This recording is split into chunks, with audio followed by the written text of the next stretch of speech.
नमस्ते दोस्तों। भारत का जो जीडीपी है वो शून्य तक आ सकता है, इसका मूडीज जो है उन्होंने अनुमान किया है। अगर आप हमारे यूट्यूब चैनल पे नए हैं तो target government job YouTube channel को सब्सक्राइब कीजिए।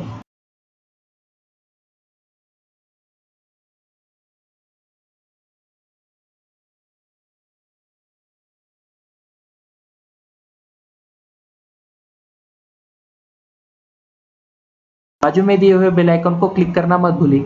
साल 2020-21 में शून्य रह सकती है भारत की आर्थिक वृद्धि का दर, जो जीडीपी है वो शून्य रह सकता है, ऐसा मूडीज ने अनुमान किया है। मूडीज क्या है? मूडीज इन्वेस्टर सर्विस ने 8 मई 2020 को मौजूद वित्त वर्ष के लिए भारत की आर्थिक वृद्धि के दर का जो अनुमान है वो घटाकर 0% कर दिया है। यह मूडीज जो है इन्होंने एक अनुमान लगाया है कि वित्त वर्ष 2020-21 के लिए भारत का जो जीडीपी है वो 0% मतलब 0% तक हो सकता है, ऐसा इन्होंने अनुमान लगाया है। मूडीज के मुताबिक भारत की सकल घरेलू उत्पाद यानी जीडीपी कम रहेगी। कोरोना वायरस की वजह से देश की अर्थव्यवस्था का संकट बढ़ जा सकता है। जो कोरोना वायरस जो अभी उसका ज़्यादा से ज़्यादा प्रभाव है उसके बारे में उसका इस पर अर्थव्यवस्था पर परिणाम हो सकता है। विश्व भर की रेटिंग एजेंसियों भारत की अर्थव्यवस्था ग्रोथ को लेकर चिंता जाहिर की है।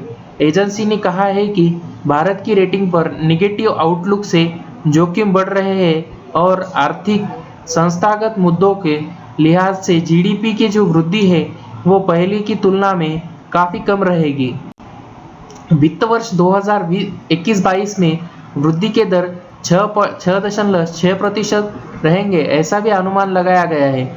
मूडीज ने अपने नए पूर्वानुमान में कहा है कि वित्त वर्ष 2020-21 में भारत के सकल घरेलू उत्पाद यानी जीडीपी की वृद्धि शून्य रह सकती है। इसका मतलब यह है कि देश का जीडीपी की स्थिति इस वित्त वर्ष में शून्य रहेगी। एजेंसी ने हालांकि वित्त वर्ष 2021-22 में वृद्धि का दर जो है वह 6.6% पर पहुंच जाने का अनुमान व्यक्त किया है। मूडीज ने पिछले महीने के अंत में कैलेंडर वर्ष 2020 में जीडीपी वृद्धि का दर का अनुमान घटाकर 0.2% कर दिया था। कोरोना वायरस का प्रभाव अपने भारत के अर्थव्यवस्था पर कितना गिरा है इसके बारे में जानकारी लेंगे। जो अर्थव्यवस्था की हालत है वह अभी कोरोना वायरस की वजह से बहुत ही खराब है। साथ ही आशंका के रूप में लंबे समय से चली आ रही आर्थिक और संस्थागत कमजोरियों ने भी अर्थव्यवस्था को कमजोर कर दिया है। मूडीज को डर है कि कोरोना वायरस महामारी से लगा झटका आर्थिक वृद्धि में पहले से ही कायम नरमी को और बढ़ा देगा। मूडीज ने यह भी कहा है कि भारत की क्रेडिट रेटिंग के नकारात्मक परिदृश्य से पता चलता है कि जीडीपी की वृद्धि दर पहले की तुलना में काफ़ी कम रहने वाली है। इसका जो मुख्य बिंदु है उसके बारे में जानकारी लेंगे। मूडीज ने चेतावनी दी है कि कोरोना वायरस महामारी से लगा झटका आर्थिक वृद्धि में पहले से ही कायम नरमी को और बढ़ा देगा। इसने राजकोषीय घाटों के काम करने की संभावना की पहले से ही कमजोरी कर दिया है। मूडीज के अनुसार इस महामारी का देश की आर्थिक स्थिति पर बड़ा प्रभाव पड़ना तय है। मूडीज का स्थानीय इकाई इकरा ने इस महामारी के कारण वृद्धि दर में 2% की गिरावट की आशंका व्यक्त की है।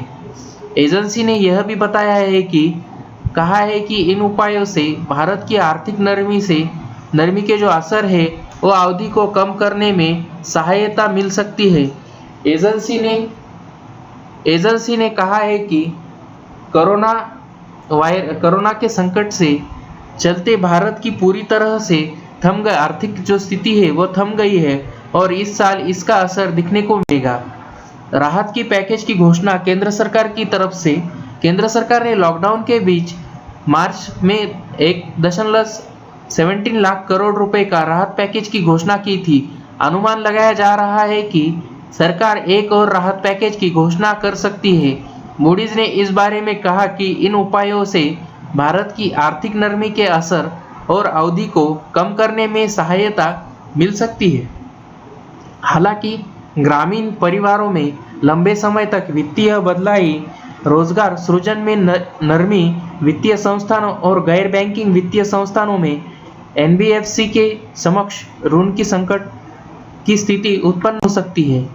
कोरोना वायरस महामारी जो है, मूडीज ने कहा है कि नकारात्मक परिदृश्य यह भी बताता है कि निकट भविष्य में इसमें बेहतर की संभावना भी नहीं है।